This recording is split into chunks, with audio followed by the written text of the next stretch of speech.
práctico para ustedes.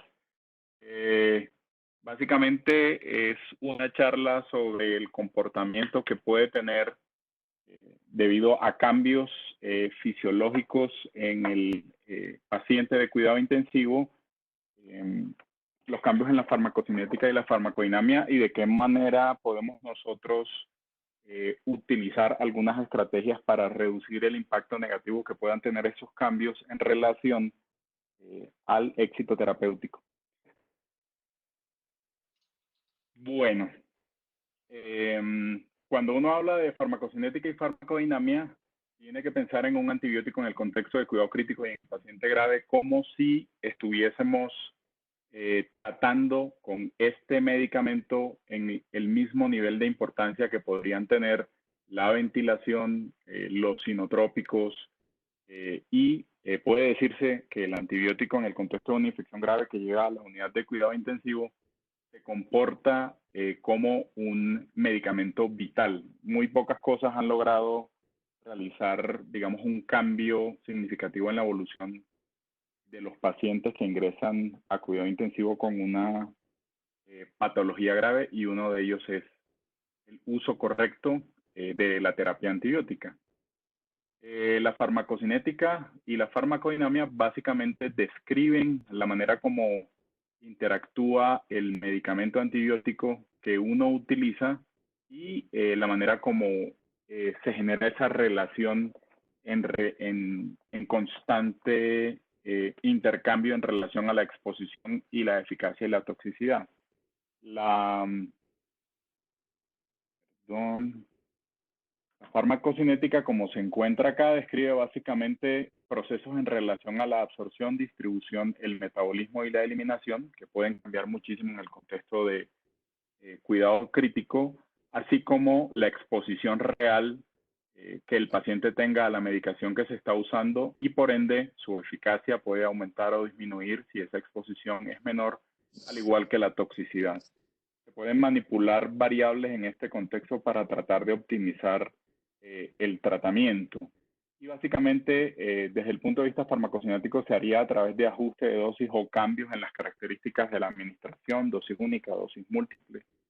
tiempo de infusión, etcétera, etcétera. Y la farmacodinamia, que se monitoriza a través de niveles séricos y monitorea en la aparición de toxicidades en el paciente. Básicamente, las consideraciones que debemos tener en cuenta es que existen algunos antibióticos que son característicamente dependientes de la concentración que se alcance sobre una concentración inhibitoria mínima que está expresada acá, y que siempre y cuando se alcance esa concentración por encima de este valor, que es la concentración inhibitoria mínima, se lograrán efectos de éxito terapéutico y efectividad. Los medicamentos como los aminoglicósidos, que digamos cada vez se utilizan menos, pero en ciertas circunstancias, sobre todo en contexto de resistencia, pueden ser medicamentos acompañantes a otros betalactámicos u a otros antibióticos, ejercerán su efecto de manera adecuada si se alcanza una concentración máxima sobre mí que está en el valor de 8 a 10. Si se alcanza eso, se presentan efectos postantibióticos e inmunomodulación, que es lo que uno busca con los aminoglicósidos. Y existen otros medicamentos que son dependientes sobre todo de tiempo. El ejemplo pues clásico son los betalactámicos, y estamos en relación a cuánto tiempo el área o la curva, cuánto tiempo permanecen estos antibióticos por encima de ese valor, que es la concentración inhibitoria mínima para lograr sus resultados. Existe un rango que está por encima de la MIC y por debajo de cierto valor, que es la concentración bactericida total. Este rango es lo que genera selección de mutantes resistentes al no lograr, a pesar de encontrarse por encima de la MIC, un punto óptimo para generar disminución de la población bacteriana y el inóculo, que es básicamente lo que condiciona la expresión de mecanismos de resistencia. Por eso esto se llama ventana de selección de mutantes. Ahora, una cosa son las predicciones que se hagan de cómo se va a comportar el modelo que uno tiene de manera individual, que como pueden ver está todo muy cerca a lo que se predice, a cómo se puede predecir en una población en relación al número de pacientes y otras variables a considerar para que esto sea efectivo. Esto ha hecho que sea necesario ajustar no solamente de modelos teóricos, sino con medición de niveles y otro tipo de circunstancias esperadas con el uso del antibiótico. Los antibióticos son moléculas que tienen características físico-químicas que impactan sobre todo en la manera como se distribuyen, la manera como se concentran, el lugar en el que se concentran y la manera como pueden ser afectados con los cambios fisiológicos. En términos generales, los medicamentos que son hidrofílicos son los que tienen un condicionante mayor de variabilidad con cambio en algunas de los parámetros de farmacocinética que vamos a revisar. Aminoglicósidos, betalactámicos en términos generales, polimixinas, fosfomicina, glicopéptidos y lipopéptidos, y los que se encuentran lipofílicos que generalmente por esta característica tienen un volumen de distribución mayor y concentración mayor en tejidos periféricos por fuera del torrente sanguíneo, quinolonas, glicinas como la tigecyclina, lincosamida, macrólidos, metronidazol, linisolid y tidesolid y algunos antifúngicos, sobre todo el fluconazol y los azoles en general. Existen muchos cambios que se generan en relación a la enfermedad crítica y existen muchísimos factores, como ustedes lo pueden ver en esta diapositiva, que generan cambios específicos en volumen de distribución, depuración renal, ciencia aumentada o disminuida, y cambio en la unión a proteínas plasmáticas que también cambian en relación con la presencia de enfermedad crítica aguda. Bueno, los factores fisiopatológicos que impactan significativamente en estos parámetros de farmacocinética y dinamia, básicamente los cambios que se generan cuando existe fuga capilar, estados hiperdinámicos, y la hipoalbuminemia sobre todo impacta antibióticos que tienen una unión a proteínas muy alta, por encima del 80%, caso específico, por ejemplo, de la ceftriaxona, que tiene una unión a proteínas por encima del 92%. Y estos son como ejemplos de los estados que condicionan estos cambios fisiológicos que impactan en estos parámetros farmacocinéticos y dinámicos. La hipoalbuminemia,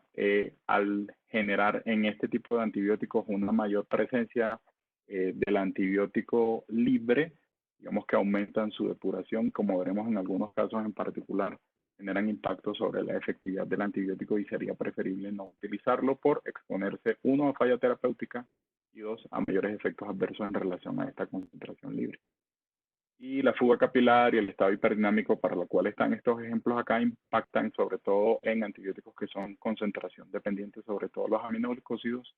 y en aquellos que tienen comportamiento dual, tanto de concentración como de tiempo, tal es el caso de la vancomicina, y en este caso se podría optar por utilizar dosis de carga. La depuración antibiótica también se modifica de manera significativa con estos cambios fisiológicos, ya sea en el contexto de una lesión renal, en el cual la depuración está disminuida, o en algunos estados en los cuales existe hiperfiltración, por lo cual algunos antibióticos pueden generar, a pesar de incrementos en las dosis y en tiempos de infusión, cambios muy importantes, por lo cual deben monitorizarse con niveles. Tal es el caso sobre todo de la vancomicina en pacientes jóvenes que son producto de trauma, característicamente presentan hiperfiltración. También los pacientes, por ejemplo, con fibrosis quística, con compromiso gastrointestinal, que normalmente son hiperfiltradores y que es complejo encontrar los niveles adecuados en ellos. Hay varios mecanismos, como ustedes conocen, tanto de filtración, que está dependiente sobre todo del flujo sanguíneo que llega al pulmón, que está alterado en el contexto de choque en paciente crítico, y de secreción que, excepto algunos antibióticos, es bajo per se. Existen también algunos mecanismos por los cuales existe recirculación,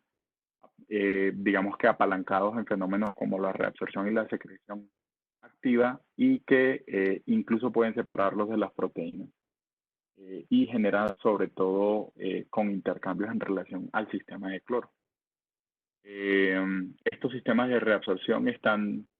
digamos, distribuidos de manera diferencial, siendo ácidos débiles o bases débiles, ácidos o bases débiles, que dependen de la carga para definir la carga neta que se genera a nivel urinario y qué tanta reabsorción se genera. Lo más importante de toda esta cháchara es decir que la cinética por la cual un riñón puede generar una depuración aumentada o disminuida dependiendo de la concentración sérica que se encuentre es saturable y que en el contexto de disminución del flujo sanguíneo renal y lesión renal mediada por otro tipo de causas, toxicidad, proteínas, eh, rhabdomiolisis, lesión por radicales libres, reperfusión, etcétera, etcétera, esa cinética puede cambiar y generar acumulación de la terapia antibiótica y por ende toxicidad, que es lo no deseado. ¿Cómo podemos optimizar el esquema de tratamiento antimicrobiano? Básicamente, más allá de encontrar en un antibiograma que diga susceptible o resistente, uno debe tener en cuenta la susceptibilidad del patógeno, la farmacodinámica del antibiótico y la farmacocinética. Por ejemplo, ¿por qué razón en los pacientes que tienen una sepsis por gram negativos uno podría utilizar, por ejemplo, en el caso de pseudomonas, uno podría utilizar cefalosporinas, ureidopenicilinas como la piperacillina, tazobactam, carbapenémicos, etcétera, etcétera? Porque a pesar de que todos ellos, digamos que son dependientes de tiempo, la efectividad que se obtiene a partir de cuánto tiempo requieren sobre la MIC es bastante diferente. La piperacillina tazobactam, por ejemplo, en ese contexto requiere que se mantenga un porcentaje cercano al 66% de área bajo la curva sobre MIC. ¿Cómo se traduce eso en palabras sencillas? Que para que haga el efecto deseado ese antibiótico en particular, necesitamos que el tiempo que tarde, a pesar de todas las variables farmacocinéticas dinámicas que están alteradas, sea por lo menos del 60% para que yo obtenga un resultado adecuado. Mientras que, por ejemplo, una cefalosporina como el cefepime es el 52-55% y el carbapenémico como el meropenem es solamente un 30%.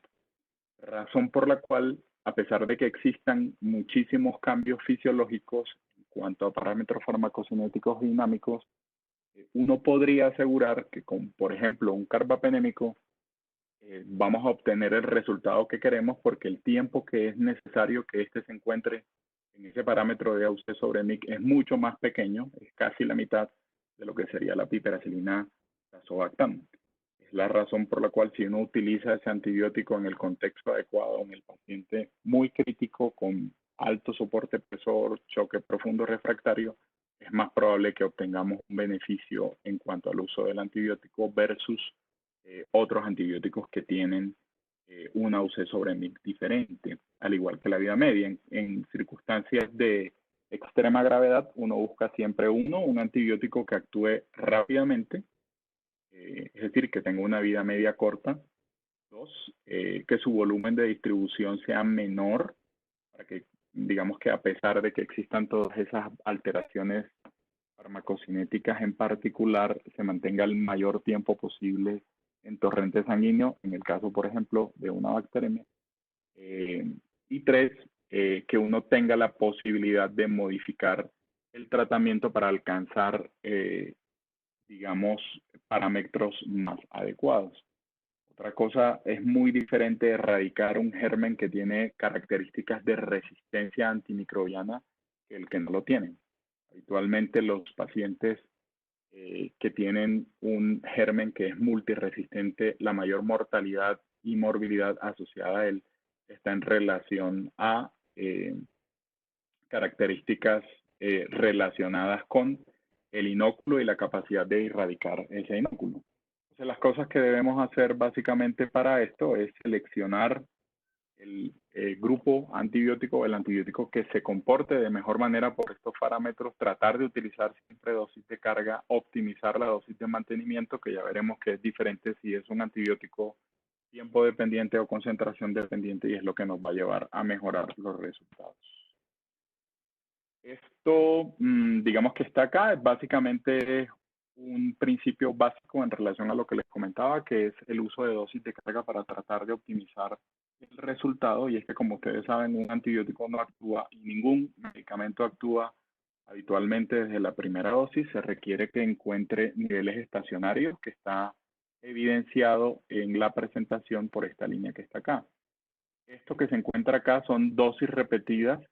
Como vemos, entre la tercera y cuarta vida media alcanzaremos niveles suficientes por encima del nivel estacionario, que es lo que va a indicar que el antibiótico en este caso va a encontrar el efecto deseado. Esto sería, por ejemplo, esta curva que está acá abajo, si se utilizara como la dosis habitual de mantenimiento, y vemos que entre la tercera, cuarta y quinta, sobre todo entre la cuarta y quinta vida media, vamos apenas a encontrar niveles adecuados en estado estacionario, que es lo que nos va a asegurar su resultado. Mientras que si utilizamos, aquí está determinado por la línea puntuada, una dosis de carga o no corrección de la dosis en el caso que el paciente tenga lesión renal que se haya desarrollado antes del ingreso a cuidado intensivo, sobre todo las primeras 24 a 48 horas. Como pueden ver, si no corregimos la dosis o si se utilizan dosis de carga, podemos llegar mucho más rápidamente en la mitad del tiempo a encontrar concentraciones efectivas. Esa es una de las cosas que siempre debemos hacer en esta consideración. Estos son ejemplos de antibióticos que se comportan de manera errática, que no tienen una concentración lineal, a pesar de que por muchos modelos matemáticos se puedan predecir que pueda tener un comportamiento lineal. Esto es lo que se observa realmente y es una de las cosas por las cuales se debe utilizar estrategias de optimización de dosis.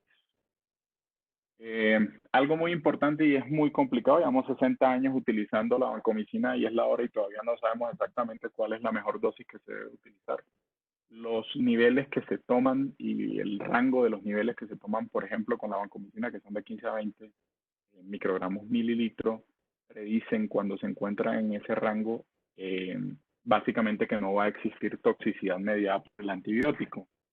Más no en ciertas circunstancias y menos en cuidado crítico se puede predecir éxito terapéutico. Esa es la razón por la cual existen muchas software de modelación de dosis que están basados en predicciones aritméticas y algebraicas del teorema de Bayes, basados en niveles Bayes tomados de manera consecutiva para aplicarlos a eso. El teorema de Bayes es algo que suena muy complejo, pero es muy sencillo. Es simplemente predecir en dónde va a estar una variable con respecto a otras dos variables en las cuales él es dependiente. Eso es fácil de decir, pero sentarse a hacer el cálculo es complejo y realmente si uno no es matemático no lo haría a menos que tuviera un software que lo predijera. Por eso está, digamos, como en boga el uso de esos software. Sin embargo, a pesar de que los niveles Bayes no son tan linealmente correlacionados con el éxito terapéutico, sí se puede predecir que cuando uno tiene un nivel Bayes de vancomicina entre 15 y 20, tiene un AUC sobre MIC de 24 horas que está en este rango de 400 a 600 y genera el mejor perfil de efectividad y toxicidad. Esto también, digamos que disminuye la presencia de lesión renal aguda. Y otra cosa muy importante, y es la razón de todas las estrategias que se utilizan en manipulación de PKPD, es que todos esos valores óptimos, bien sea con vancomicina, bien sea con beta-lactámico, deben alcanzarse ojalá dentro de las primeras 24 a 48 horas, porque eso es lo que va a impactar en la evolución de la enfermedad. En los críticamente enfermos, si se pasa al tercer día o al quinto día de terapia, eso predice fallo terapéutico y hay mayor mortalidad.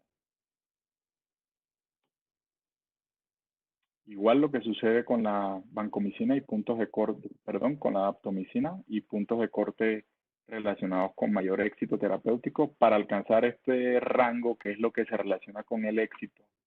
Digamos que las dosis habituales que anteriormente se sugerían de 4 a 6 miligramos por kilo, en todos los estudios se han documentado que son ineficientes y que básicamente uno debería utilizar dosis más altas. Siempre que uno va a tratar una infección por un gram positivo con y tiene un alto inóculo, sobre todo en bacteremia, endocardititis infecciosa, etcétera, etcétera, tiene que utilizar,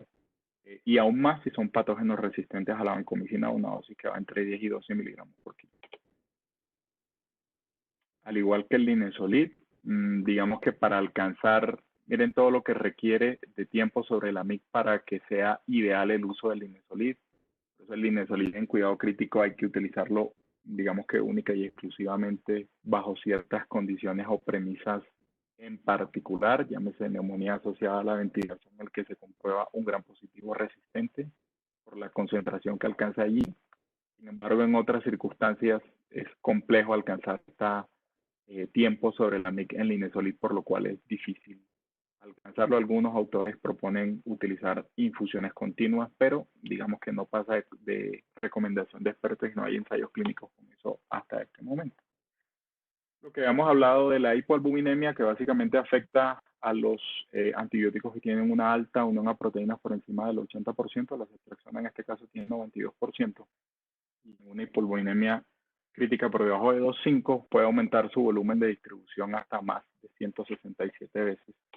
por lo cual es un antibiótico por eso y otras cosas no se debe utilizar en cuidado crítico, al igual que el ertapenem. El ertapenem es uno de los carbapenémicos que, además de no tener acción sobre la pseudomonas, en cuidado crítico solamente lo utilizamos para desescalar terapia en relación a que muchas condiciones hacen que no sea un antibiótico óptimo. Y en el caso particular del ertapenem se ha comprobado que el hecho de que se utilice la dosis habitual, presencia de hipoalbuminemia se relaciona con mayor mortalidad. Al igual que la vancomicina, aunque el impacto es un poco menor y podría explicar algunas fallas terapéuticas en condiciones de adecuados niveles, la aptomicina también la afecta, aunque la afecta muchísimo menos. Y de manera práctica, debo decir, práctico, que básicamente lo que uno debe hacer para evitar o para tratar de optimizar la terapia antibiótica en este contexto es, uno, mantener dosis de carga, tiempo de infusión, mantener una dosis diaria única alta, sobre todo en los pacientes